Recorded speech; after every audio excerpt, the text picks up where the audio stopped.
Kita berdoa dulu ya. Bapa di dalam surga, terima kasih untuk persekutuan yang Kau berikan kepada kami. Terima kasih untuk penebusan yang Kau lakukan melalui putramu yang tunggal yang Kau beri untuk mati bagi kami, sehingga bebas dari hukuman Tuhan. Terima kasih juga untuk panggilan yang Kau beri bagi kami sebagai pelayan-Mu untuk boleh menjadi guru-guru sekolah minggu melayani anak-anak. Kami bersyukur untuk panggilan yang mulia ini. Dan biarlah sampai akhir hidup kami boleh tetap berada di dalam panggilan-Mu, berlari sebagai pemenang. Bapa dalam surga, kami ingin merenungkan firman-Mu, namun kami sadar betapa lambannya kami belajar, betapa kerasnya hati kami, dan betapa enggannya kami untuk menjadi pelaku firman-Mu. Oleh karena itu kami mengundang Roh Kudus-Mu Tuhan, untuk boleh menerangi pikiran kami, menerangi hati kami, sehingga kami boleh memahami firman-Mu. Dan doronglah kami untuk menerima firman-Mu dan melakukan firman-Mu. Bapa dalam surga, kami bersatu hati meletakkan hamba-Mu dalam kelemahan dan keterbatasan, kuasai dia dengan kuasa Roh Kudus-Mu, agar apa yang dijelaskan benar-benar menjadi jelas sesuai dengan apa yang Engkau maksudkan, sehingga kami yang mendengar sungguh-sungguh diubah oleh firman Tuhan. Bapak berfirmanlah karena kami telah siap untuk mendengar. Dalam nama Tuhan Yesus kami berdoa. Amin. Saudara, saya ingin membahas sebuah topik, dan habis topik ini saya harap ada 1-2 pertanyaan. Kalau 3-4 pertanyaan juga lebih senang. Ya, kalau guru sekolah minggu nggak mau tanya-tanya, saya bayangin anaknya juga pasti nggak suka tanya ya saudara ya. Barangkali ada pertanyaan nanti yang saudara rasa perlu begitu ya. Jangan sungkan-sungkan saudara. Jangan sungkan-sungkan. Saya akan share screen dulu ya.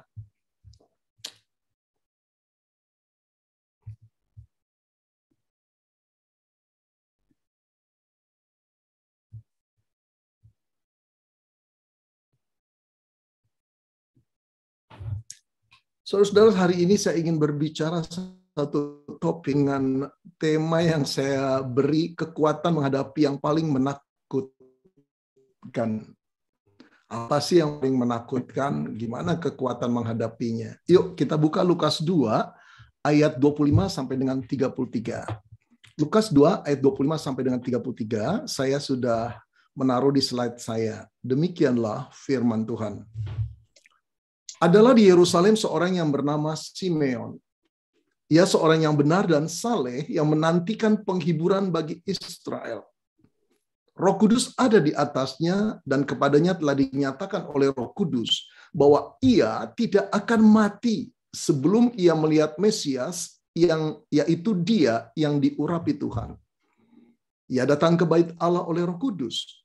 Ketika Yesus anak itu dibawa masuk oleh orang tuanya untuk melakukan kepadanya apa yang ditentukan hukum Taurat, ia menyambut anak itu dan menantangnya sambil memuji Allah. Katanya, "Sekarang ya Tuhan, biarkanlah hamba-Mu ini pergi dalam damai sejahtera sesuai dengan firman-Mu. Sebab mataku telah melihat keselamatan yang daripada-Mu, yaitu yang telah Engkau sediakan di hadapan segala bangsa, yaitu terang yang menjadi penyataan bagi bangsa-bangsa lain dan menjadi kemuliaan bagi umat-Mu Israel." Dan bapak serta ibunya amat heran akan segala apa yang dikatakan tentang dia. Saudara yang dikasihi Tuhan, belakangan ini kita dibombardir dengan berita-berita tentang kematian. Pagi ini saja saudara di medsos saya menjerit pada istri saya dan berkata, ampun, 12 medsos pertama, Facebook pertama yang saya buka isinya berita duka cita. Padahal itu sudah 2 minggu belakangan ini juga berita penuh seperti itu, saudara. Saudara, saya kira apa yang saya alami juga saudara alami, bukan? Beberapa kematian atau orang yang meninggal itu kita tidak kenal. Tapi semakin kemari, semakin mendekati, saudara. Entah itu kenalan, entah itu teman kantor, entah itu juga rekan, entah itu orang-orang satu gereja. Seolah-olah dari kejauhan mulai terus musuh menyerang kita, mendekati kita. Ada banyak orang, saudara, cemas tentang hal ini. Nah, saudara-saudara yang dikasihi Tuhan, kematian itu bisa datang dengan tiba-tiba kepada siapa saja. Sekarang kita lihat bukan cuma usia yang sudah lanjut, tapi anak-anak muda, bahkan remaja, bahkan kanak-kanak juga ikut, saudara, tergulung oleh kematian yang disebabkan oleh COVID. Saudara, minggu lalu saya menghadiri kebaktian online, kebaktian duka, penguburan online dari 2 orang yang saya kenal. 2 orang pendeta, yang satu rekan saya, yang satu lagi mantan mahasiswa saya. Sedih rasanya, saudara, umurnya baru 43. Dimakamkan tanpa banyak jemaat yang bisa mengikuti dia. Ada perasaan kehilangan, tentu saja kehilangan, saudara. Nah, saudara yang dikasihi Tuhan, saya tidak tahu apakah saudara mengalami kecemasan akan kematian itu. Tapi saya mulai mendapati banyak jemaat yang WA saya dan minta tolong didoakan. Saudara-saudara, tahukah saudara bahwa angka statistik dunia yang saya dapati pada tahun 2019 dari Organisasi Kesehatan Dunia, WHO, ternyata ada 114 orang per menit itu meninggal dunia. Jadi kita telah dengar Nelce tadi terus ya, bernyanyi, bercerita, udah hampir setengah jam kali ya. Enggak setengah jam, kira-kira 20 menit dah. 20 menit kali 114, Nelce udah sekian banyak orang yang meninggal loh waktu kamu ngomong. Dan sementara saya ngomong juga meninggal 114 orang per menit.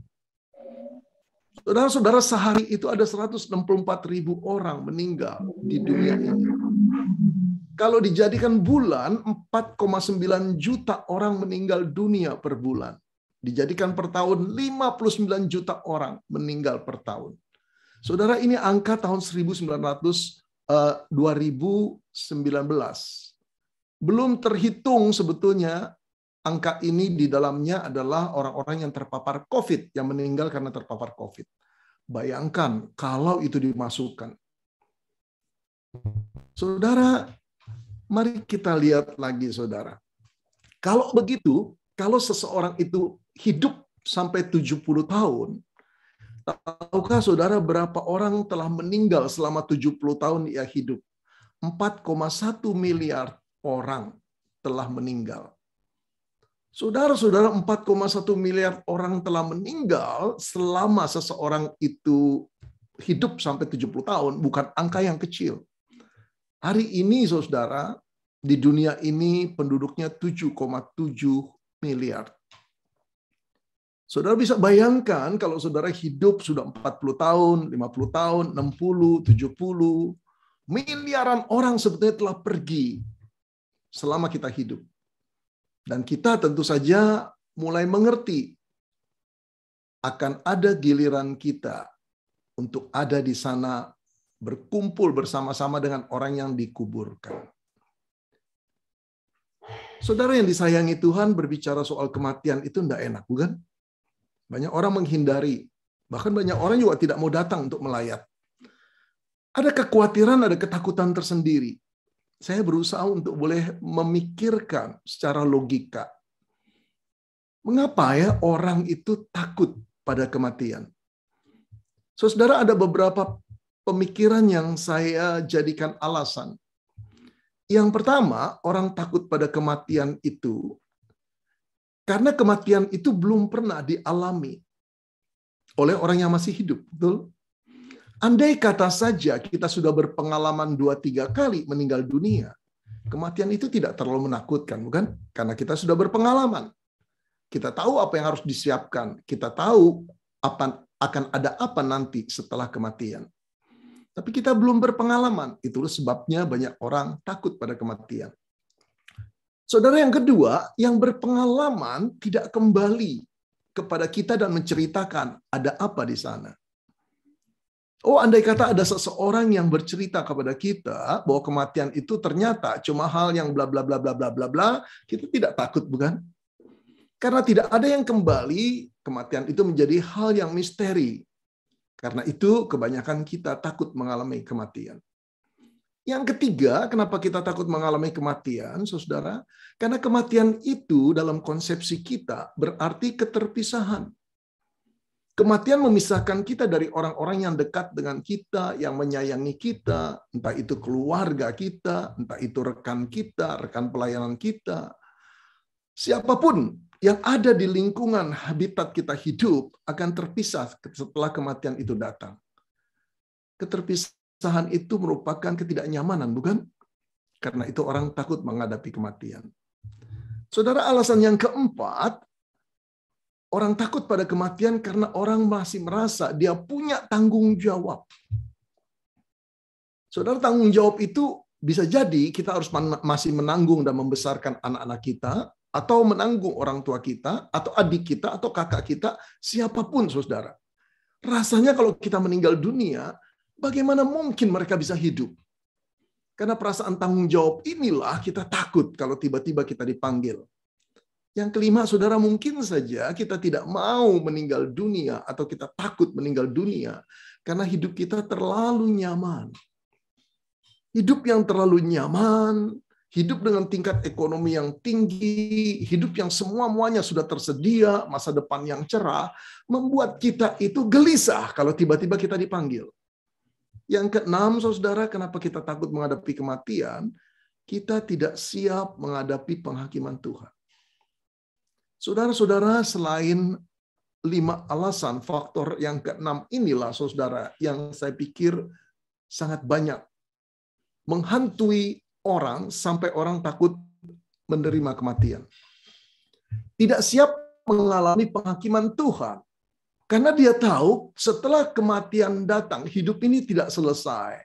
Selanjutnya akan berdiri di hadapan tata pengadilan Tuhan. Saudara, itulah sebabnya manusia gelisah menghadapi kematian. Kalau begitu, saudara, musuh manusia yang terbesar itu siapa? Penyakit COVID, paru-paru, kanker, leukemia, apapun, saudara. Segala penyakit itu masih bisa sembuh, bukan? Tapi tetap musuh yang terakhir menunggu kita. Berapapun kita lolos dari kecelakaan, berapapun kita lolos, berapa kali pun kita lolos dari penyakit yang mematikan, ada sesuatu musuh yang masih menunggu kita dengan sabar. Namanya kematian. Saudara, inilah yang menggelisahkan kita, bukan? Berarti kematian musuh yang paling besar dan sangat menakutkan. Itu sebabnya, saudara, tidak pendeta, tidak jemaat, tidak guru sekolah minggu, tidak murid, tidak orang kaya, tidak orang miskin, sama saja. Tidak presiden, raja, ataupun rakyat, sama-sama takut pada kematian. Saudara, tapi berbeda dengan orang yang satu ini, yang kita baru baca kisahnya. Namanya Simeon, saudara. Saudara, dia tidak takut pada kematian. Justru dia berkata kepada Tuhan, "Sekarang Tuhan, biarkanlah hamba-Mu ini pergi dalam damai sejahtera sesuai dengan firman-Mu." Saudara, pergi ini bukan berarti go away dari satu tempat lalu pergi ke satu tempat yang lain. Biarkanlah hamba-Mu ini pergi dalam arti pergi meninggal dunia. Saudara, lihat permohonan doanya. Dengan kata lain dia berkata, izinkanlah hamba-Mu ini sekarang meninggal dunia, Tuhan. Dalam damai sejahtera sesuai dengan firman-Mu. Wow, menarik sekali, saudara. Luar biasa orang ini. Jarang, saudara, orang yang berani berdoa untuk kematian itu datang. Saudara, siapakah Simeon? Kita tidak tahu. Namanya hanya sekali diceritakan di dalam Alkitab. Simeon yang tadi, saudara, hanya di bagian ini. Kita tidak tahu apa profesinya, kita juga tidak tahu apa latar belakangnya, apakah dia seorang nabi, kita tidak tahu. Tapi kita mengatakan satu kali dia dipimpin oleh Roh Kudus, dan Roh Kudus berkata, engkau tidak akan mati sebelum melihat Sang Mesias. Orang yang diurapi Tuhan, juru selamat yang ditunggu oleh orang Yahudi untuk membebaskan bangsa Yahudi. Dalam pikiran orang Yahudi, membebaskan dari penjajahan bangsa Roma. Saudara-saudara yang dikasihi Tuhan, Simeon dipimpin Tuhan ke bait Allah. Lalu dari banyak orang di bait Allah, Roh Kudus sendiri menunjuk itulah Sang Mesias. Yang mengejutkan, saudara, Sang Mesias itu bayi yang kecil. Dia menghampiri orang tuanya, dia melihat dengan penuh takjub, dia memohon untuk memegangnya, menatangnya kemudian. Lalu ketika dia sadar bahwa yang dipegangnya itu adalah Sang Juru Selamat, dia berkata kepada Tuhan, "Sekarang Tuhan, biarkanlah hamba-Mu ini pergi dalam damai sejahtera sesuai dengan firman-Mu." Saudara-saudara yang dikasihi Tuhan, waktu Simeon meminta Tuhan mengambil nyawanya, apakah itu disebabkan oleh karena dia sedang menderita satu penyakit yang tidak kunjung sembuh? Atau apakah hidupnya sudah penuh penderitaan sampai dia ingin pulang sajalah, tidak kuat? Atau, saudara, dia itu sebetulnya merasa dirinya kudus dan saleh. Dia orang benar. Dia orang saleh. Alkitab tadi mengatakan di ayat 25, saudara. Saudara, Alkitab tidak mengatakan dia sedang menderita penyakit atau dia sedang frustrasi, menderita dalam penderitaan hidup. Enggak. Kelihatannya sehat-sehat aja. Cara pikirnya juga jernih, saudara. Nah, apakah dia orang yang tidak mempunyai dosa sampai tidak takut penghakiman Tuhan? Saudara, pada waktu Alkitab berkata bahwa dia orang benar dan saleh, itu bukan berarti orang tidak berdosa. Tapi itu menunjukkan bahwa Simeon adalah orang yang berusaha hidup sesuai dengan firman Tuhan. Tetapi di bawah kacamata firman Tuhan sendiri, saudara, Alkitab berkata begini. Karena semua orang telah berbuat dosa dan telah kehilangan kemuliaan Allah. Roma 3 ayat 23. Karena semua orang telah berbuat dosa, itu berarti Simeon pun berbuat dosa. Dia sadar dia adalah pendosa. Dan dia lebih sadar lagi bahwa Israel juga orang-orang umat yang berdosa, saudara. Jadi bukan karena dia merasa diri kudus, tidak jatuh dalam dosa, dia ingin pulang pada Tuhan. Tapi saudara, kalau kita teliti, perkataan dia tidak takut pada kematian, bahkan memohon Tuhan untuk pulang pada kematiannya, itu berkaitan dengan sang bayi.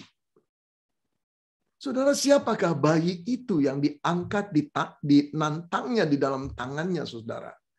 Saudara, bayi itu adalah bayi Yesus yang baru berumur 8 hari, yang menurut tradisi agama Yahudi harus dibawa bayi yang berumur 8 hari untuk disunat di bait Allah. Saudara, Roh Kudus memimpin dan menunjukkan itulah bayi Yesus namanya yang akan menyelamatkan dunia. Saudara, kemudian dia berkata demikian. Sebab inilah alasannya. Mataku telah melihat keselamatan yang datang daripadamu. Oh saudara, inilah kuncinya. Seorang yang bernama Simeon berani menghadapi kematian. Bahkan dalam damai sejahtera Allah, kuncinya adalah terletak pada penemuan yang dia lihat. Bahwa matanya telah melihat keselamatan yang datang daripadamu. Keselamatan yang daripada Allah, ini merupakan satu pengakuan, saudara, yang mengatakan bahwa keselamatan itu bukan dari pihak manusia. Tidak mungkin manusia bisa hidup dan menyelamatkan dirinya sendiri dari dosa. Saudara, di sini Simeon melampaui dari banyak orang Israel yang menanti Sang Juru Selamat hanya untuk membebaskan dari penjajahan bangsa Romawi. Tapi Simeon mendapati bahwa penjajahan yang terbesar pada umat Allah dan seluruh manusia adalah penjajahan dosa, saudara. Ini yang tidak selesai-selesai. Ini yang menanti setelah kematian tiba, bagaimana mempertanggungjawabkannya. Karena itu setelah dia melihat keselamatan yang datang daripada Allah, yaitu Sang Mesias dalam bentuk bayi kecil, kelegaan menguasai dirinya. Kematian tidak menakutkan lagi. Saudara, kita tahu ribuan tahun sebelum Simeon menantang bayi kecil Yesus itu, orang Israel diberikan hukum Taurat oleh Tuhan. Agar mereka hidup sesuai dengan kehendak Tuhan. menjadi umat yang menyaksikan kehidupan yang kudus di hadapan Tuhan dan di hadapan sesama manusia. Saudara, hukum Taurat itu kalau diringkas menjadi 10 hukum, saudara. Ini dia. Ini hukum yang menuju kepada Allah. Kemudian inilah hukum yang menuju kepada relasi sesama manusia. Saudara, ini 10 hukum yang singkat. Cuma 10 hukum. Tapi tahukah saudara, 1 tahun, 2 tahun, 100 tahun, 200 tahun, 1000 tahun, 2000 tahun, Israel coba melakukan hukum 10 hukum ini saja, tidak mampu. Mereka baru tahu bahwa mereka tidak mampu melakukan hukum ini. Saudara, yang luar biasa, hukum ini itu bukan seperti 10 soal ujian yang diberikan oleh seorang guru atau dosen. Salah satu masih benar 9. Kalau 10 soal, salah satu masih E-, bukan? A-. Tetapi bukan demikian sifat hukum itu. Itu harus dilakukan seluruhnya secara holistik tanpa cacat sedikit pun. Satu saja jatuh dalam hukum itu, tidak mampu melaksanakan, itu disebut jatuh di dalam dosa. Dan cukup satu dosa yang kecil saja yang dianggap remeh. Jangan berdusta. Jangan berdusta. Di antara dusta ada banyak dusta-dusta yang betul-betul berat dan betul-betul kecil. Ketika ada seorang murid sekolah minggu datang di hari Minggu, ketemu dengan seorang guru sekolah minggu, lalu berkata, "Kakak kemarin ke mall ya, saya lihat loh." "Enggak." "Iya benar, pakai baju pink kan?" "Ih, salah lihat kamu. Benar gandengan sama cowok kok." "Bukan." Padahal kita tahu itu diri kita. Cuma satu hal kecil sudah cukup untuk membuang kita dari hadapan Tuhan. Untuk membuat Allah tidak menerima kita. Saudara, perhatikan botol minuman ini. Ya, airnya bening dan sudah difilter. Saudara-saudara, ketika saya hendak minum, andai kata istri saya datang dan berkata, "Ben, jangan minum." "Loh, kenapa?" "Kamu lihat tuh, di bawahnya ada jamur benang." Saya lihat, wah iya, ada satu lembar. Cuma 3 senti. Kecil sekali. Paling cuma sekian mili. Saya berkata, "Enggak apa-apalah." "Loh, jangan. Ini sudah tercemar." "Enggak apa-apa, itu kan di bawah. Aku kan minumnya di atas." Saudara, bodohlah saya kalau tetap minum.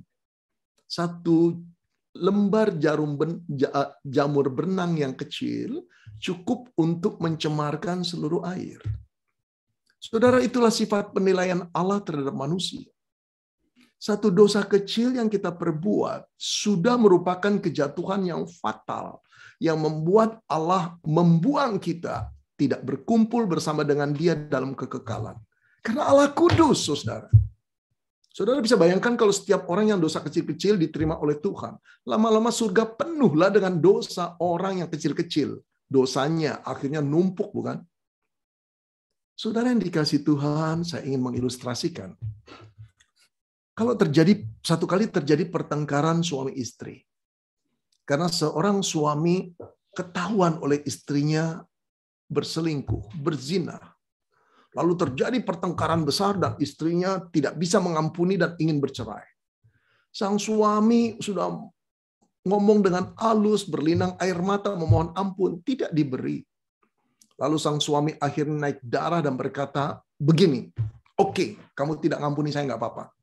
Tapi saya ingin menyajikan satu fakta. Kita telah menikah 40 tahun. Selama 40 tahun aku setia kepadamu. Aku tidak pernah jatuh main perempuan. Aku tidak pernah berselingkuh. Aku memberikan seluruh gajiku selama 40 tahun kepadamu. Dan aku bertanggung jawab terhadap pemeliharaan rumah tangga ini. Engkau tidak adil. 40 tahun tidak kau hitung. Satu yang aku jatuh, kau hitung." Saudara-saudara, bukan begitu cara menghitungnya. Yang satu itu cukup untuk menodai kekudusan perkawinan. Yang satu itu cukup untuk meniadakan rasa kasih yang tulus dari seorang istri. Betul tidak? Saudara, 10 hukum itu nampaknya simple. Tapi jatuh satu cukup untuk membuang seluruh air ini, saudara, kalau diibaratkan air, untuk tidak layak diminum. Saudara, itulah problem umat Allah Israel. Ribuan tahun mereka diberikan hukum Taurat. Mereka berusaha untuk menjalankannya. Bahkan dari 10 hukum dijabarkan sampai 400 hukum detil, saudara. Agar mereka tidak jatuh. Semakin dijabarkan detilnya, semakin mereka tahu mereka nggak sanggup. Saudara, pertanyaannya adalah, kalau begitu, apa gunanya hukum Taurat diberikan Tuhan? Kalau ternyata tidak bisa dijalankan, kalau manusia ternyata berdosa, tidak bisa lolos, buat apa hukum itu diberikan? Saudara, Paulus dalam Roma 7 ayat 7 mengatakan, oleh hukum Taurat, aku telah mengenal dosa. Saudara, kalau nggak ada hukum Taurat, orang tidak tahu bahwa dirinya sudah berdosa. Karena ada hukum, ada garisnya, ada aturan mainnya. Baru orang tahu bahwa mereka semua diskualifikasi. Melampaui, melanggar apa yang telah ditetapkan Tuhan. Kemudian Paulus menuliskan begini, saudara. Karena aku juga tidak tahu apa itu keinginan. Kalau hukum Taurat tidak mengatakan jangan mengingini. Saudara, Paulus tidak tahu bahwa mengingini yang dipunyai sesama itu berdosa. Kalau Taurat tidak mengatakan. Di dalam hukum yang ke-10, jangan engkau mengingini. Saudara-saudara, Israel gagal, kita pun gagal. Paulus pun gagal. Ayo deh, saudara, coba ya. Saudara, ketika kita berusaha satu produk usaha, nggak maju-maju, bahkan merugi. Teman kita yang juga berusaha produknya yang sama, maju. Setelah ngomong-ngomong, cari tahu, oh baru kita tahu, dia punya produk desainer yang luar biasa bagusnya. Orang itu tuh kuncinya tuh, betul? Lalu kita pikir, andai kata orang itu kerja sama kita, pasti deh perusahaan saya maju. Walaupun itu perusahaan teman, diam-diam kita dekati orang kunci itu. Kita ajak ngomong, kita makan sama-sama, terus kita katakan, kerja sama saya dah. Kamu di sana kasih berapa? Disebut sejumlah gaji. Lalu kita katakan 2 kali lipat kamu masuk perusahaan saya. Saudara, itu mengingini bukan? Normal lah Pak, semua orang juga begitu zaman sekarang berbisnis. Bapak pendeta ini ketinggalan zaman. Iya, normal buat dunia. Tapi termasuk mengingini nggak hukum yang 10? Belum kalau kita lihat kekasih orang. Aduh, rasanya pengen punya kekasih yang seperti dia, bukan kekasih saya. Saudara, berapa banyak seorang istri bercerita kepada pria lain. Aduh, kalau suami saya kayak kamu, aku bahagia sekali. Maksudnya apa? Maksudnya apa? Mengingini bukan? Memancing untuk jatuh bukan? Saudara-saudara, kita tidak pernah lepas. Makanya Paulus berkata, kalau Taurat tidak mengatakan jangan mengingini, bagaimana aku tahu mengingini itu dosa? Mengingini apa yang dimiliki oleh sesama. Saudara-saudara, hasilnya Israel frustrasi, hasilnya Israel tahu bahwa diri mereka berdosa. Mereka menanti-nanti sang juru selamat. Begitu Simeon bertemu dengan juru selamat, oh saudara, disitulah dia berkata, biarkan aku pergi Tuhan. Dalam damai sejahtera-Mu. Selama ini saudara, hidup Israel tidak damai jelas. Karena dia tahu semua orang telah berbuat dosa termasuk Israel, termasuk kita di sini saudara. Tidak ada yang lolos saudara. Dan telah kehilangan kemuliaan Allah. Artinya apa? Tidak lagi kudus seperti Tuhan. Tidak lagi cemerlang dan gemilang seperti Tuhan. Lalu apa yang menanti? Upah dosa ialah maut. Saudara, maut adalah kematian. Ini loh yang sebetulnya menakutkan manusia. Di balik keengganan manusia bicara soal kematian. Ada maut yang menanti, saudara. Namun saya ingin menjelaskan kepada saudara, bagaimana kita berani untuk menghadapi kematian itu? Saudara-saudara, kematian yang pertama yang akan kita alami adalah kematian fisik, the first death. Kematian fisik, saudara. Yaitu keterpisahan antara fisik kita yang telah kita pergunakan atau hidup bersama dengan kita belasan tahun, puluhan tahun, satu kali dia tidak bisa bergerak lagi, tidak bisa aktif lagi karena dia mengalami kematian. Lalu terpisahlah roh kita dari fisik kita. Saudara-saudara, inilah kematian yang pertama. Dan kematian yang pertama itu pun bersangkut paut dengan dosa, saudara. Saudara, tahukah saudara bahwa kata kematian yang pertama yang ditulis oleh Alkitab itu terjadi dalam Kejadian.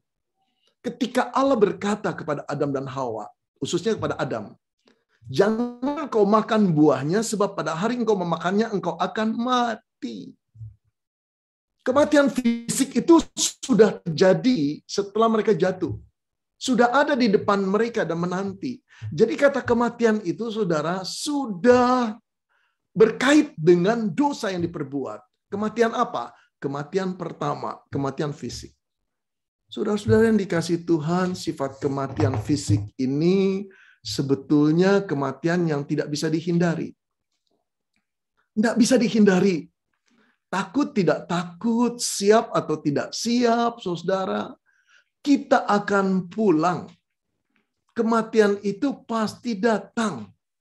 Kaya atau tidak, nggak peduli kita ini masih muda atau udah tua, kematian itu bisa datang dengan tiba-tiba. Jadi kematian fisik itu adalah bagian ujung dari kehidupan fisik. Setiap makhluk atau manusia yang pernah hidup, pasti ujung-ujungnya kematian, saudara. Jadi bagaimana kita bisa hindari? Dia pasti datang kok. Yang sebenarnya berkaitan dengan dosa yang kita perbuat. Saudara-saudara, disinilah saya ingin mengatakan, menjelaskan firman Tuhan. Kita nggak mungkin lari. Sungguh nggak mungkin lari. Daripada dicemas, dicengkram ketakutan, yuk kita hadapi. Saudara, seperti vaksin. Saudara lihat gak? Ada banyak orang yang kalau mau disuntik teriak-teriak. Satpam juga, saudara. Satpol PP yang gagah perkasa. Ada ABRI, saudara. Ketika mau disuntik, jarumnya belum nempel. Udah ketawa semua orang. Saya punya cara dari kecil, saudara. Ya, ketika mau disuntik vaksin, cacar, atau apa begitu ya. Saya punya resep. Saya takut, saudara. Tapi apa yang saya perbuat? Saya lihatin itu jarum bagaimana menusuk tangan saya. Jadi saya lihat mata saya betul-betul. Lalu saya nikmati sakitnya. Ternyata ya gitu aja. Disitulah keberanian muncul. Saudara-saudara, memang kita belum pernah mengalami kematian pertama, bukan?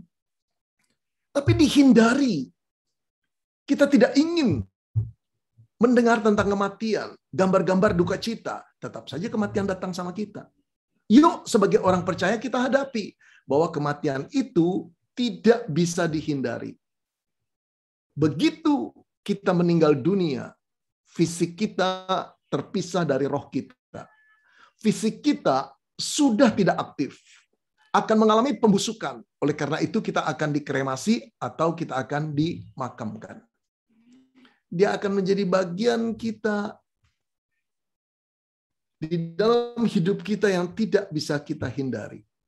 Jadi sebetulnya, saudara, kalau orang dari sekian miliar orang berani menghadapi kematian, dengan kata lain juga mengalami kematian, kenapa kita mengalami ketakutan? Sudahlah, sama-sama semua dapat kok. Sama seperti seorang guru minggu. Mau nggak mau kan mimpin nyanyi, saudara, betul nggak? Mau nggak mau kan pernah bercerita. Dapat kok semua seorang. Ya udah, kalau semua orang dapat, kita dapat, nggak ada salahnya lah. Itulah keadilan yang merata. Namun, saudara, yang menyeramkan bukan ini aja. Setelah kematian itu terjadi, 1 detik berikutnya kita berada di alam lain, namanya alam kekekalan. Ada divine judgment, pengadilan ilahi atau penghakiman ilahi. Seperti yang Ibrani 9 ayat 27 mengatakan, dan sama seperti manusia ditetapkan untuk mati hanya 1 kali saja, dan sesudah itu dihakimi.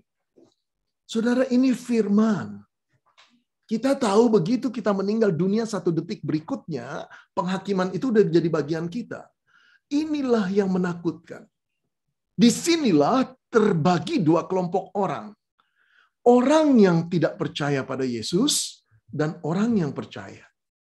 Saudara, bagi orang yang tidak percaya pada Yesus, hasilnya sudah dipastikan. Sama seperti orang yang percaya Yesus, hasilnya sudah dipastikan. Bagi orang-orang berdosa yang tidak percaya Yesus, mereka akan dijatuhi hukuman yang akan menggiring mereka pada kematian kedua, saudara. The second death. Kematian kedua inilah yang sangat mengerikan, karena orang-orang itu akan terpisah Allah di dalam lama-lamanya. Tidak punya kesempatan untuk berkumpul ke Yesus, merupakan perapian yang menyala-nyala, di mana retap tangis dan kertak gigi tidak pernah berhenti di sana. Saudara, inilah perasaan nelongso, perasaan merana, perasaan menderita, yang betul-betul jauh lebih hebat daripada kesakitan karena susah napas, sesak napas karena COVID, atau kanker yang menggerogoti. Tidak punya pengharapan lagi. Tapi bagi orang-orang, saudara, bagi orang-orang yang mengenal Yesus dan Juru Selamatnya Yesus, berbahagialah. Karena kematian kedua ini bukan menjadi bagiannya. Jadi setiap manusia yang dilahirkan, saudara, mengalami satu kematian. Kematian kedua belum tentu dialami. Hanya dialami bagi orang-orang yang tidak percaya Yesus. Tapi bagi kita yang percaya Yesus adalah Juru Selamat kita, kita diloloskan dari kematian itu, saudara. Nah, sekarang mari kita bayangkan, saudara. Berbahagialah orang yang Juru Selamatnya Yesus. Tapi bagi engkau yang belum pernah bertobat sungguh-sungguh, walaupun sudah jadi guru sekolah minggu puluhan tahun, hanya Tuhan yang tahu gimana kehidupanmu. Hanya Tuhan yang tahu engkau tidak pernah sungguh-sungguh bertobat dan mengundang Yesus sebagai Juru Selamatmu. Kematian kedua akan tetap menjadi bagianmu selama-lamanya. Saudara-saudara, second death itu sangat mengerikan. Tidak ada lagi pintu perdobatan, tidak ada lagi pintu kesempatan untuk kita datang dan menerima pengampunan. Semua telah ditutup oleh Tuhan. Saudara-saudara, kalau saja, Yesus tidak berurusan dengan kematian kedua, buat apa percaya pada Yesus? Betul, saudara-saudara? Buat apa percaya pada seorang nabi kalau tidak bisa meloloskan kita dari kematian kedua? Saudara, Israel juga merasa lelah hidup dalam dosa dan tidak ada pengharapan. Karena itu sang bayi kecil itu yang diangkat oleh Simeon ketika berumur 30 tahun, Yesus namanya, mulai mengajar. Satu kalimat yang dia katakan, akulah jalan dan kebenaran dan hidup. I am the way, I am the right, I am the truth, and I am the life. Saudara-saudara, akulah jalan dan kebenaran dan hidup. Dia berkata, tidak ada seorang pun yang datang pada Bapa kalau tidak melalui aku. Saudara, perhatikan. Kalimat ini tidak pernah dikatakan oleh Nabi Musa, oleh Yeremia, oleh Yesaya, oleh siapapun, saudara. Rasul-rasul pun tidak berani. Nabi agama lain pun tidak berani mengatakan seperti ini. Tapi Yesus yang merupakan Allah yang menjadi manusia, dia berkata, akulah jalannya. Saudara-saudara, inilah Yesus yang turun menjadi manusia, yang merupakan kunci kita untuk sampai kepada Bapa, yang akan menghindari kita dari kematian yang kedua. Oh saudara, kalau engkau percaya, kalau engkau sudah mengalami, kalau engkau memegang janji Tuhan ini, kematian tidak lagi menakutkan. Tidak lagi menakutkan. Saudara-saudara, bagaimana bisa demikian? Saudara, mari kita perlihatkan. Saya perlihatkan pada saudara satu ayat yang membingungkan. 1 Korintus 15 ayat 19. Paulus berkata pada jemaat Korintus, jikalau kita hanya dalam hidup ini saja, dalam di dunia ini, menaruh pengharapan di dalam Kristus, maka kita adalah orang-orang yang paling malang dari segala manusia. Loh, apa artinya? Bukankah kalau kita menaruh pengharapan di dalam Kristus waktu kita hidup dalam dunia ini, kita orang-orang yang paling bahagia? Tapi perhatikan kata saja, saudara. Artinya, Kalau kita percaya Yesus, kita berharap pada Yesus hanya dalam dunia ini saja. Dan dia menjadi nabi kita di dalam dunia ini saja. Kalau kita sakit, kita berdoa disembuhkan. Kalau kita hancur hati, kita berdoa dipulihkan. Kalau ekonomi kita terpuruk, kita berdoa diperbaharui oleh beliau. Tetapi beliau tidak punya pengaruh di kekekalan nanti. Buat apa? Buat apa percaya dia? Bukankah dia seperti dukun? Orang pintar. Saudara, itulah sebabnya, saudara, pengharapan di dalam Kristus itu melampaui kehidupan kita. Dia berkata, tidak seorang pun yang datang kepada Bapa kalau tidak melalui aku. Sampai kekekalan nanti. Yesus adalah jalannya. Jalan yang benar-benar jalan dan mencapai kehidupan. Dialah orangnya, saudara. Oh, saudara, berarti kita punya jaminan sampai kekekalan ini, loh. Ada banyak orang datang pada Yesus hanya menjerit pertolongan untuk sakit penyakit, untuk mengobati dan menyembuhkan penyakitnya, atau ekonominya, untuk mengadakan mujizat. Tetapi tidak mencari Yesus untuk menemukan kebenaran yang membawa dia nanti pulang ke rumah Bapa. Saudara-saudara, padahal itulah tugas Yesus yang utama, saudara. Saudara, mari kita lihat. Sebab upah dosa ialah maut. Tetapi dilanjutkan oleh Paulus, tetapi karunia Allah, pemberian Allah, anugerah Allah ialah hidup yang kekal dalam Kristus Yesus Tuhan kita. Saudara, perhatikan, inilah yang terbesar, bukan sakit penyakit, bukan Allah memberkati kita dengan materi yang banyak, tetapi karunia Allah, yaitu keselamatan yang diberi dengan penggantian dirinya dalam Kristus Yesus yang bersifat kekal. Itulah yang luar biasa. Walaupun kita orang berdosa. Saudara-saudara, perhatikan Yohanes 3 ayat 16. Dikatakan karena begitu besar kasih Allah akan dunia ini, sehingga ia telah mengaruniakan anaknya yang tunggal. Karena begitu besar kasih Allah akan dunia ini, bukan alam semesta, saudara, tapi manusia yang tinggal dalam dunia ini. Sehingga Allah telah mengaruniakan, memberi, mengutus anak tunggalnya, yaitu Yesus. Tujuannya apa? Supaya setiap orang yang percaya, just believe to him, saudara, tidak binasa. Binasa bukan berarti the first death, saudara. Kematian fisik itu pasti dialami oleh setiap orang. Melainkan beroleh hidup yang kekal. Berarti tidak binasa itu berarti kematian kedua tidak kita alami. Kematian kekal tidak kita alami, tetapi kehidupan kekal yang diberikan oleh Yesus. Saudara, ini berita baik. Ada banyak khotbah, saudara, hanya berhenti pada berkat-berkat fisik. Jarang mau berbicara tentang kematian yang terus terang, saudara. Saudara, mengapa saya terbeban membawa ini?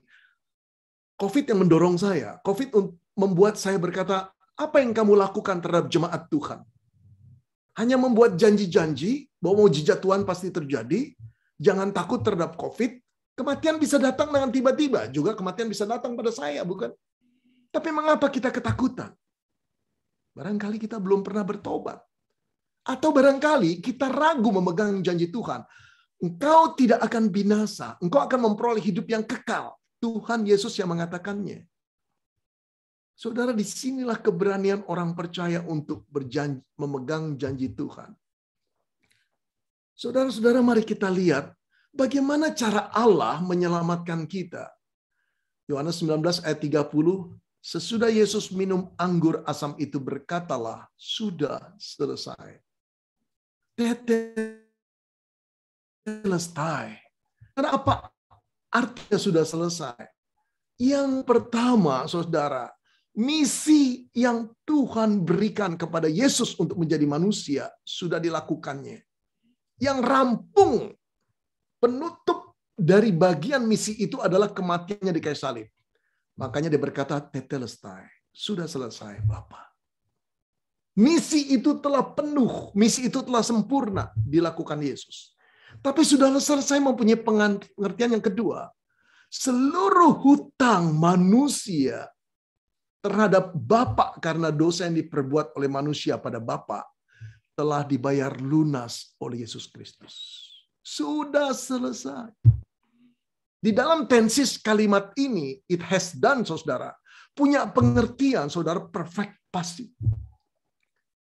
Continuous. Artinya, dulu sudah dibayar Yesus, sekarang pembayaran itu masih berlaku, kemudian pun masih berlaku.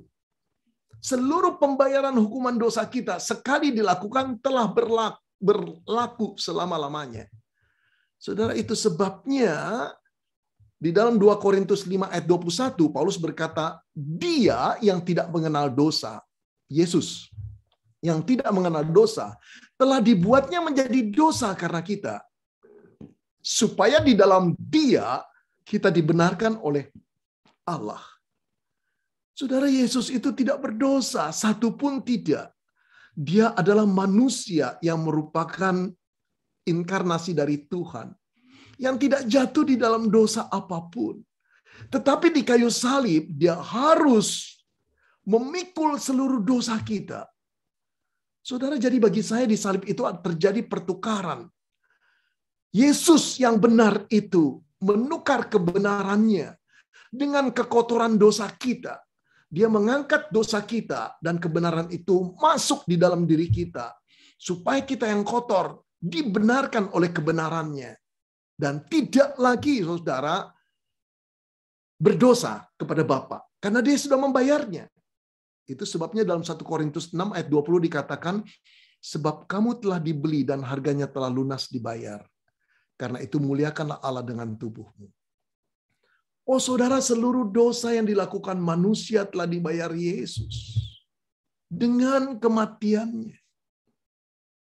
Saudara kadang-kadang berpikir begini gak? Atau pernah gak ada murid sekolah minggu yang bertanya pada saudara, Kak, kenapa Tuhan Yesus yang bayar dosa kita? Emangnya papa saya nggak bisa? Emangnya mama saya nggak bisa? Papa saya, mama saya sayang saya loh. Saudara, mereka tidak mampu untuk membayar dosa kita. Kenapa? Karena mereka juga orang berhutang. Bagaimana orang pailit mau membayarkan hutang orang pailit? Hanya orang yang tidak pernah berhutang dan jatuh pailit yang sanggup membayarkan orang pailit. Yesus tidak pernah pailit di dalam dosa, saudara. Oh, saudara, mari coba ya berandai-andai. Saudara tahu Bill Gates bukan? Yang punya Microsoft, termasuk salah satu orang terkaya di dunia ini. Seandainya dia baca dari sebuah berita di internet, di Indonesia, katakan di Jawa Timur, ada sebuah desa yang terbelakang. Penduduknya 400 orang dan seluruh orang itu berhutang kepada sebuah bank. Pailit sudah, orang-orang itu nggak mampu membayar, bunganya tinggi sekali. Lalu Bill Gates merasa kasihan. Dia pergi ke Indonesia, lalu dia selidikin, sembari tur juga begitu, saudara, dia menikmati. Dia wawancarai penduduk. Benar, tidak ada penduduk yang tidak berhutang. Satu jiwa yang lahir sudah berada di dalam hutang. Hutang yang berbelit begitu banyaknya.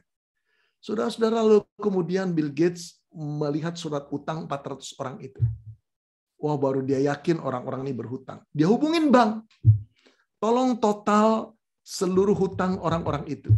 Di total. Buat Bill Gates kecil saja, saudara. Lalu kemudian dia bayar seluruh hutang 400 penduduk itu. Dibayar oleh Bill Gates pada yang berhutang 400 penduduk. Nggak ada urusan sama Bill Gates. Boleh nggak sih? Boleh. Yang berhutang orang, yang bayar orang lain boleh, betul. Nah, saudara-saudara, ketika Bill Gates menaruh uangnya, sejumlah uang orang-orang yang berhutang, sebetulnya 400 orang itu punya kemungkinan lunas dan tidak akan ditagih lagi. Betul? Setelah di-paid, apakah bank masih mengejar penduduk yang 400 itu? Dan debt kolektornya berkata, yang hutang kamu, Pak. Yang bayar Bill Gates, tetap yang hutang kamu, bayar kamu, Pak. Nggak bisa. Sudah dibayar oleh seorang tuan yang bernama Bill Gates. Saudara, pada waktu manusia jatuh dalam dosa, dia berhutang pada Allah Bapa. Lalu Yesuslah yang membayarnya. Ketika orang berdosa yang telah percaya Yesus itu meninggal dunia, Allah Bapa tidak berhak lagi menuntut. Dan Allah Bapa tidak akan menuntut karena sudah dibayar oleh jiwa anaknya. Hanya barangkali mungkin ada di antara 401-2 penduduk berkata, saya nggak percaya. Saya nggak mau serahkan surat hutang saya nggak percaya. Nah, bagi orang yang tidak percaya, apa yang dibayar Bill Gates itu tidak berlaku, saudara. Karena itu walaupun engkau dan saya jadi guru sekolah minggu, jadi hamba Allah, kita perlu percaya bahwa kita telah ditebus oleh Tuhan. Kita perlu bertobat, kita perlu dilahirkan kembali. Saudara minta maaf ya, ada banyak guru sekolah minggu di mana-mana, saudara, yang menjadikan pelayanan komisi anak hanya tempat sosialisasi. Nggak pernah siap bercerita, nggak pernah memperhatikan firman dengan sungguh-sungguh, nggak pernah memimpin pujian dengan sungguh-sungguh, tapi selalu ada.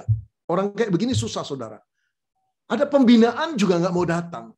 Kalau ada hura-hura baru datang.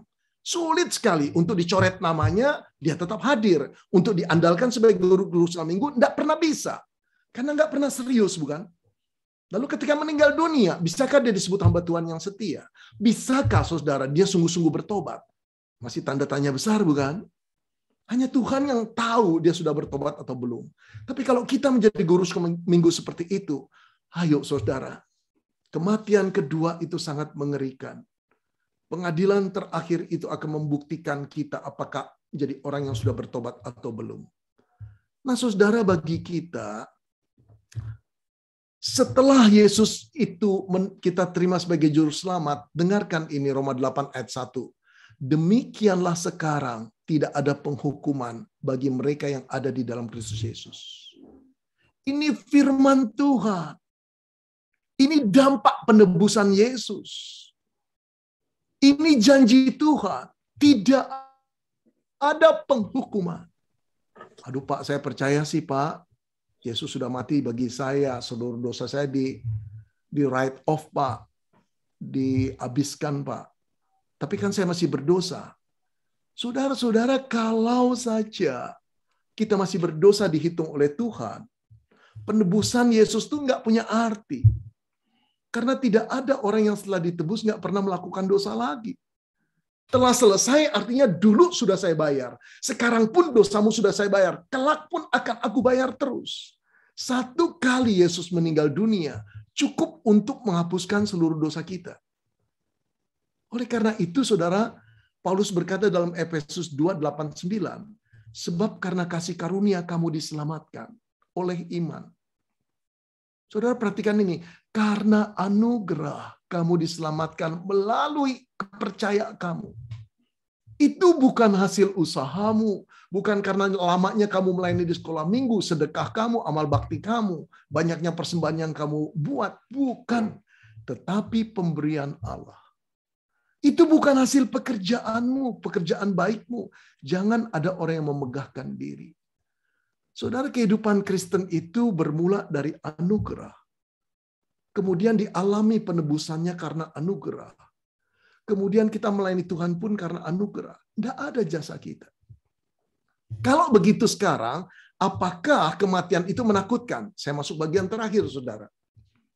Jawabnya adalah tidak. Kematian itu tidak menakutkan lagi. Lalu apa artinya kematian pertama itu, saudara? Saudara-saudara, mari kita perhatikan. Kematian pertama pasti kita alami. Betul? Tetapi maknanya bukan lagi menakutkan. Bukan lagi pengadilan yang akan kita hadapi dan akhirnya akan kita mengalami kematian kedua. Tidak akan lagi. Tapi kematian yang pertama, kematian fisik itu kita alami. Artinya begini, itulah kebebasan dari penderitaan. Saudara-saudara yang dikasihi Tuhan, saya selalu ingat sahabat saya Bigman Sirait. Tiap kali saudara mengundang, hal yang pertama saya berkata, seharusnya saya bertemu dengan sahabat saya Bigman Sirait.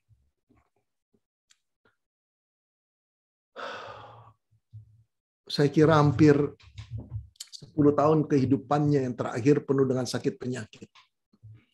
Saya lebih tua dari Bigman, 2-3 tahun. Tapi beliau memiliki tubuh yang betul-betul boleh dibilang dulu nggak lemah, saudara. Tapi 10 tahun terakhir punya problem dan begitu lemah karena jantungnya.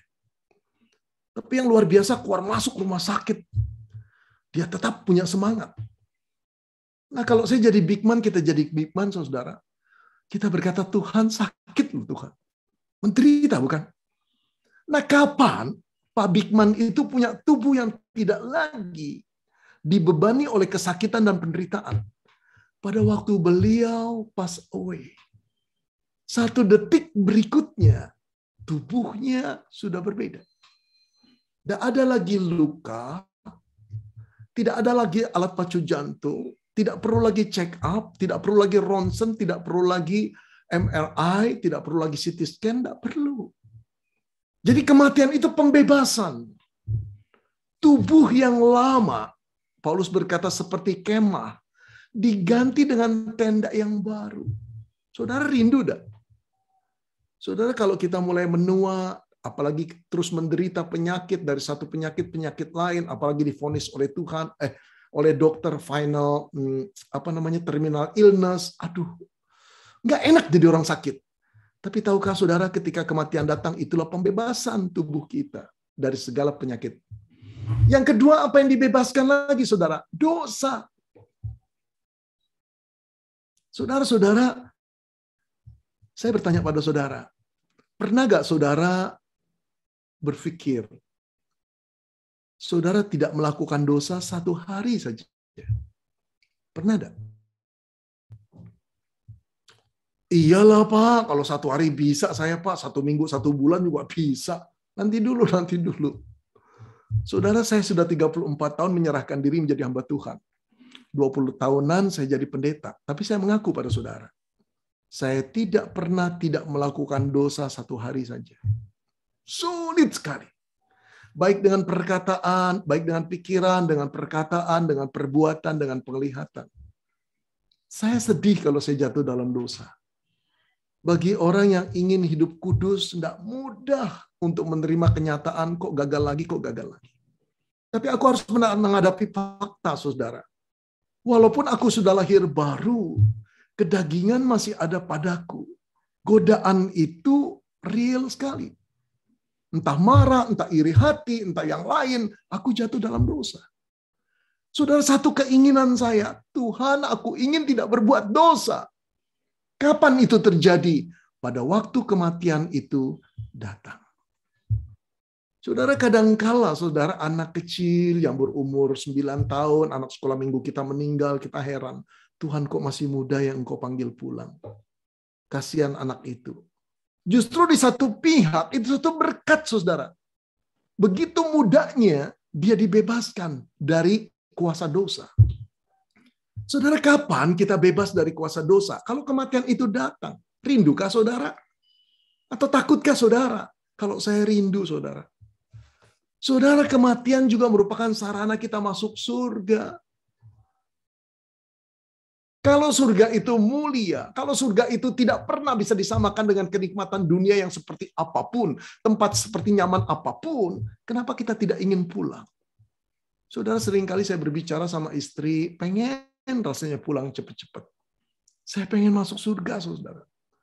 Dan yang terakhir, saudara, tahukah saudara, bahwa ketika kita meninggal dunia, kita bertemu dan bersekutu dengan Tuhan, muka dengan muka. Saudara, saya pernah jadi orang terhilang pada jadi remaja umur 15 tahun. Saya berhenti sekolah di Semak 3, hidup saya nggak karuan. Hanya satu pribadi yang selalu mencari saya, Yesus namanya. Dia bukan cuma menyelamatkan saya, dia memanggil saya jadi guru sekolah minggu, dia memanggil saya jadi hamba Tuhan, walaupun dia tahu saya punya kelemahan. Dia tetap sayang tuh. Kasih karunia-Nya tidak pernah hilang. Saya melayani cuma karena kasih karunia lagi. Berpuluh-puluh tahun jadi pendeta, tetap saja nggak pernah benar. Tapi kasih karunia-Nya membenarkan aku. Aduh, saudara, satu kerinduan saya pengen pulang, saya pengen ketemu dengan Tuhan, saya pengen lihat wajahnya, saya pengen tersungkur di hadapan kakinya, dan saya ingin berkata, Tuhan, terima kasih ya. Engkaulah yang menyelamatkan aku ketika aku umur 15 tahun. Engkau yang memanggil aku jadi guru sekolah minggu ketika aku umur 20 tahun. Engkau yang memanggil aku menjadi seorang hamba Tuhan dan sekolah Alkitab ketika aku umur 30 tahun. Engkau yang memanggil aku. Padahal aku nggak bisa apa-apa dan aku juga tidak kudus. Lalu dia tersenyum dan berkata, engkau adalah anak yang telah kubayar lunas oleh darahku sendiri. Saudara, apakah kematian menakutkan? Ngeri Pak menghadapi kematian. Saya tutup ya. Saudara, ketika saya mau dioperasi, operasi back pain, saraf terjepit, suster berkata, Pak Beni kita akan mulai ya, mau disuntik. Infus nih Pak, hitung sampai 10. Ya. Padahal obat biusnya sudah dimasukin di selang, saudara. Saya nggak tahu. Jadi saya hitung. Oke, ya mulai dong hitung. Nanti saya suntik. 1, 2, 3. Nggak inget apa-apa lagi. 6 jam kemudian saya sadar dibangunkan istri. Ben, bangun Ben. Saya bingung inget-inget di mana. Ingatan saya mulai pulih. Oh, operasinya sudah selesai ya? Sudah. Berapa lama? Janjinya dokter 4 jam. 6 jam Ben. Wow. Terus saya terkejut. Saya nggak rasa apa-apa. Saya tarik tangan istri saya dan saya berkata, kamu tahu nggak kalau orang meninggal itu rasanya kayak gimana? Loh, kayak gimana? Saya berkata, kayak dioperasi. Kita cuma suruh hitung oleh malaikat Tuhan, 1, 2, tahu-tahu nggak ada. Begitu kita memelekkan mata, Tuhan Yesus yang bangunin. Ben, bangun Ben. Siapa kamu? Kamu nggak kenal aku? Tuhan Yesus ya? Iya. Kok wajahnya lain dengan lukisan-lukisan di dunia? Memang para pelukis ngawur itu. Barangkali Tuhan mengatakan gitu. Aduh, saya senang sekali. Saya melihat wajah Yesus yang mulia, yang belum pernah saya jumpai. Saya tersungkur di hadapannya, saya pegang kakinya dan berkata, Tuhan terima kasih, terima kasih. Semua karena anugerah-Mu, keselamatanku karena anugerah-Mu. Aku ada di sini karena anugerah-Mu. Yesus berkata, bersyukurlah engkau. Karena engkau umat pilihanku. Saudara, sejak saat itu saya menikmati kemuliaan surga. Aku tidak pernah tua. Aku tidak pernah sakit. Air mataku tidak pernah turun. Aku tidak pernah menjaga jarak lagi. Aku tidak harus pakai masker lagi. Tidak ada satu sakit penyakit yang aku takutkan. Aku juga tidak melihat orang dengan kebencian.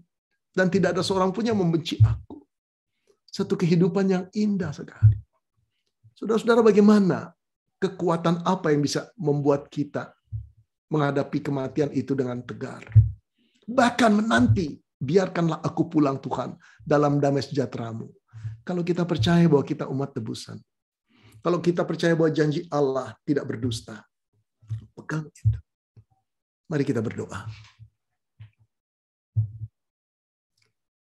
Bapa di dalam surga, terima kasih untuk pelajaran dari firman-Mu.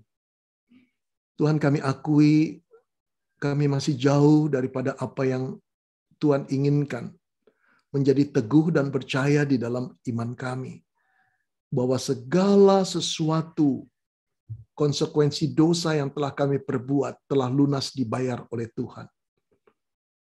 Dan tidak ada hukuman yang akan menimpa kami. Bapa dalam surga, jikalau ada anak-anak-Mu yang belum bertobat, biarlah ia datang pada Tuhan dan memohon pengampunan-Nya. Saudara, bagi engkau yang belum sungguh-sungguh bertobat, maukah engkau datang pada Tuhan dan berkata, Tuhan ampuni aku. Engkau tahu hidupku, cara hidupku, ampuni aku Tuhan. Aku percaya Yesus sudah mati bagiku 2000 tahun yang lampau, agar aku hari ini diselamatkan. Undang Tuhan masuk dalam hatimu, saudaraku. Agar engkau menjadi miliknya, diampuni sekarang dan selama-lamanya. Silakan berdoa. Saudara, bagi engkau yang telah percaya, namun selalu cemas dengan kematian. Bukankah kita sudah mendengar firman Tuhan, kematian pertama itu tidak pernah bisa dihindari. Tapi bukan itu yang menakutkan. Kematian kedua lah yang begitu menakutkan karena kita akan dibuang dari hadapan Allah selama-lamanya. Tapi karena kita adalah orang percaya, Dia yang berjanji engkau tidak akan binasa selama-lamanya. Oh saudara, kematian pertama itu tidak menakutkan lagi. Karena kematian kedua bukan menjadi bagian kita. Kematian pertama hanya panggilan Yesus untuk boleh membebaskan kita dari penderitaan badani kita, dari dosa yang mengikat kita, dan kita berkumpul dengan Yesus di surga. Betapa indahnya saat itu. Kita bertemu lagi dengan banyak orang percaya, termasuk Pak Paul, termasuk Ibu Pandi, termasuk teman-teman yang lain yang telah pulang dahulu di dalam Tuhan. Mari kita berdoa. Tuhan, berdasarkan firman-Mu kami tidak akan takut lagi. Kami bahkan rindu kematian itu datang. Tapi kalau Tuhan belum mengizinkan kami meninggal dunia, itu berarti kami harus berbuah, memuliakan nama Tuhan. Seperti Paulus berkata, bagiku hidup adalah Kristus dan mati adalah keuntungan. Biarlah kami bekerja memberi buah pada Tuhan sebelum kematian itu datang. Pembebasan itu datang. Dan kami ingin sekali bersaksi Tuhan, saat kematian datang, biarlah orang-orang yang ada di samping kami melihat bahwa kami tidak takut sama sekali. Bahkan menyambut kematian itu dengan sukacita. Agar apa yang kami lakukan di saat terakhir hidup kami menjadi kesaksian bagi nama-Mu. Dalam nama Tuhan Yesus kami berdoa. Amin. Saudara minta maaf ya, saya belum melihat jam, tapi rasanya saya sudah panjang lebar menjelaskan dan memakan waktu saudara-saudara sekalian. Tapi saya harap firman Tuhan ini meneguhkan iman saudara. Kalau ada satu dua saudara yang mengalami kesulitan dan bertanya-tanya, jangan sungkan saudara ya. Sepanjang saya bisa menjawabnya, saya akan jawab dengan baik.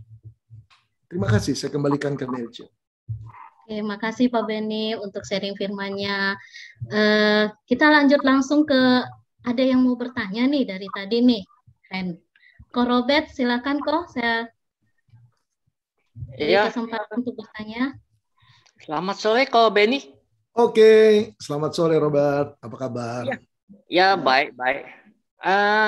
Iya, Ko Benny, kalau yang saya tangkap dari khotbah Ko Benny adalah ketakutan orang Kristen setelah kematian. Kalau buat saya, kan dari kecil sudah Kristen. Percaya kepada Kristus itu seperti anak kecil sampai sekarang. Tidak ada logik-logikan. Janji pada Tuhan, janji dari Tuhan itu 100% saya percaya. Tapi berdasarkan pengalaman, bukan itu yang orang Kristen perlu takutin. Tapi cara untuk umpama begini ya kok Benny, saya anggap surga itu seperti klaster yang indah di Gading Serpong misalnya. Kita harus ke sana, jalannya banyak lubang, banyak kemacetan. Itu yang saya takut. Mungkin ilustrasi seperti orang tua saya. Orang tua saya itu meninggal, dia tidak takut. Tapi caranya meninggal. Kenapa? Karena dia penuh penyakit. Penyakitnya itu waktu ke dokter, dia harus dipasangin selang dari dalam tubuhnya. Dia akan hidup seperti zombie. Nah, yang perlu ditakuti orang Kristen bukan setelah kematian, Ko Benny, tapi jalan yang menuju rumah Bapa. Itu yang banyak lubang yang kita perlu takuti, dan itu sampai sekarang saya nggak tahu cara menghadapinya. Saya juga minta pada Tuhan supaya saya nggak ngalamin seperti orang tua saya atau orang lain yang menderita luar biasa sebelum meninggal. Saya yakin saya sebagai anak Tuhan, kapling yang disiapkan Tuhan itu sangat indah. Walaupun mungkin jauh dari kantor pusat. Jauh dari kantor pusat, walaupun nggak di sebelah kanan Allah, yang nggak apa-apa, yang penting masuk surga kan. Ya. Jadi pertanyaannya mungkin fungsinya lebih fokus pada cara mencapai klaster itu. Ya, udah jelas, Robert. Ya, Nah, begini. Berdoa agar kita meninggal tanpa sakit penyakit itu boleh. Ya, nggak apa-apa. Tapi dikabulkan nggak dikabulkan itu kan hak kedaulatan Tuhan, bukan? Ya. Nah, sekarang mari kita pikirkan. Kalau Tuhan mengizinkan kita ternyata harus mengalami sakit penyakit yang panjang sekali, bahkan bisa menjadi beban orang lain, lalu apakah kita akan marah pada Tuhan? Lalu apakah kita akan takut? Pertanyaannya itu kan. Jadi kan Robert berkata, yang kita takuti adalah, yang saya takuti adalah kalau sakit penyakit, bukan surganya setelah kematiannya. Oke, tapi kalau Tuhan mengizinkan bahwa itu menjadi bagian di hidup kita, sebelum kita mengembus napas terakhir misalnya, ada sekian tahun kita dalam penderitaan, haruskah kita bersungut-sungut? Secara manusia pasti kita pengennya berkata, Tuhan cepatlah. Saya menjumpai banyak orang yang berdoa seperti itu. Nah, begini, saudara, ketika Paulus berdoa duri dalam daging, apakah dicabut oleh Tuhan? Tuhan berkata, dalam kelemahanlah kuasamu menjadi sempurna. Oke, kuasaku menjadi sempurna. Jadi ketika kelemahan itu datang, sakit penyakit itu datang, kasih karunia menutup. Nah, itu yang terjadi pada saudara kita, Bigman, bukan? Saudara kayaknya nggak pernah mengeluh deh, Pak Bigman. Sehat sedikit, pelayanan lagi. Waduh, apa sih yang mau ditunjukkan? Artinya apa? Mau sakit, mau sehat. Bukan cuma kematian yang tidak ditakutkan. Penderitaan pun tidak ditakutkan. Akhirnya orang melihat apa? Satu kesaksian. Jadi, kalau Tuhan mengizinkan kita sehat atau sakit, kaya atau miskin, saudara, ayo kita jalani. Ayo kita jalani. Jangan bersungut-sungut, jangan menolak, jangan berkata, aku sebenarnya takut nih, aku nggak mau terima. Ayo kita jalani untuk apa? Kemuliaan Tuhan. Nah, semoga kita mencapai itu ya, Robert ya. Saya juga nggak yakin kalau saya sakit penyakit akhirnya bisa tetap seperti itu. Tapi kita mohon pada Tuhan, bukan cuma mohon cepat-cepat mati, tapi kalaupun kau izinkan aku menderita sakit penyakit, biarkan aku tetap setia. Oke, semoga menjelaskan ya buat kita semua. Oke, terima kasih Ko Beni. Ya. Yuk. Ada lagi yang mau bertanya? Terima kasih Ko Robert. Terima kasih Pak Beni udah memberikan penjelasan. Ini ada yang bertanya lagi melalui chat. Saya bacakan ya Pak Ben. Oke. Izin bertanya, percaya yang seperti apa sehingga kita benar-benar yakin kita selamat, tidak mengalami kematian kedua. Bagaimana dengan Kristen yang tanpa pertobatan? Apakah tetap mengalami kematian kedua? Kalau ditanya, pasti bilang, aku percaya Yesus, Juru Selamatku. Dia mengambilnya Yohanes 3 ayat 16. Bagaimana memahaminya dengan yang benar? Begini, bagaimana kita bisa yakin bahwa kita nggak akan mengalami kematian kedua? Ya kalau kita sudah bertobat. Pertanyaan berikutnya, bagaimana tahu tanda-tanda sungguh bertobat? Betul kan? Semua orang bilang percaya Yesus. Nah, yang tahu hanya diri kita sendiri dan Allah. Orang lain nggak bisa tahu. Jadi betulkah sungguh-sungguh kita menerima Yesus sungguh-sungguh dibuktikan pertama adanya penyesalan akan dosa. Kemudian datang pada Tuhan, berdoa dan memohon pengampunannya. Kadang-kadang dengan kehancuran hati yang dibuktikan dengan air mata, tapi nggak selalu harus begitu. Tapi yang terpenting ada penyesalan. Lalu ada kebutuhan untuk diselamatkan oleh Tuhan dan berdoa, Tuhan ampuni aku. Tuhan selamatkan aku. Nah, pada waktu kita mengatakan itu dengan bibir dan mulut kita, kita diselamatkan oleh Yesus. Apa yang terjadi pada tubuh kita? Tidak ada yang berubah. Tapi status kita sebagai orang yang tadinya berada dalam kekuatan dosa, menjadi anak-anak Allah yang dibebaskan dosa, itu telah terjadi. Status. Saudara, ketika saudara menikah, ya, catatan sipil, sedetik kemudian, 2 detik kemudian, tidak ada yang berubah dalam tubuh saudara. Tapi status berubah. Engkau bukan lagi seorang lajang, engkau seorang suami. Tingkah lakumu harus berubah. Engkau seorang istri, engkau bukan lagi seorang jomblo. Tingkah lakumu harus berubah. Nggak bisa kumpul-kumpul dengan teman cowok lagi. Enggak, status sudah berubah. Nah, status itulah yang menentukan keselamatan. Yang tahu cuma kamu dan Tuhan. Lalu hasil dari keselamatan itu buah. Buahnya bagaimana? Yang pertama, ada kerinduan untuk terus mengenal Tuhan. Ada kerinduan baca firman-Nya. Ada kerinduan untuk terus memuji Tuhan. Hal-hal rohani itu jadi makanan. Yang dulu kamu merasa, nggak apa-apa lah, nggak kebaktian. Hari ini nggak bisa. Kamu rindu, bukan kamu boleh. Atau hukumnya harus kebaktian. Enggak, kamu rindu. Yang kedua, setiap ada persoalan, ada hal yang baru yang kamu ingin putuskan, kamu merasa butuh pimpinan Tuhan. Itu artinya ada ketergantungan, bukan? Ketergantungan itu wujud daripada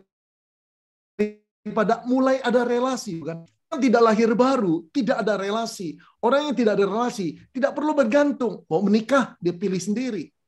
Mau melakukan usaha, baik halal nggak halal, dia jalanin sendiri. Tapi orang yang sudah lahir baru pikir, Tuhan ini betul nggak sih? Nah, yang ketiga mulai terdorong melayani Tuhan. Yang keempat, ada buah kasih di dalamnya. Selalu merasa diberkati Tuhan dan kembali ingin membagikan pada orang lain. Itu salah satu beberapa indikasi sudah dilahirbarukan. Kalau engkau memiliki itu, berbahagialah engkau. Engkau sudah diselamatkan. Pertanyaannya, saya masih berbuat dosa, Pak. Semua orang yang telah dilahirkan baru masih jatuh dalam dosa. Jadi bedakan antara kelahiran baru dan kemudian kehidupan penyucian atau sanctification. Kehidupan penyucian itu jatuh bangun, saudara. Hidup, kita didorong oleh Roh Kudus untuk hidup suci. Jatuh lagi. Roh Kudus mengambil kita lagi. Naik, angkat lagi. Jatuh lagi. Dia mengambil kita lagi. Menuntun kita. Nah, seumur hidup kita akan begini. Kapan kita tidak pernah begini lagi, tapi terus begini? Ketika kita mengalami kematian. Dan hidup dalam kekekalan. Oke. Lagi. Gimana, Kak Adi? Cukup, Kak? Atau ada yang... Oh, cukup. Oke, terima kasih, Kak Adi. Terima kasih, Pak Beni. Ada lagi yang ingin bertanya? Satu orang lagi, kalau boleh. Kalau tidak...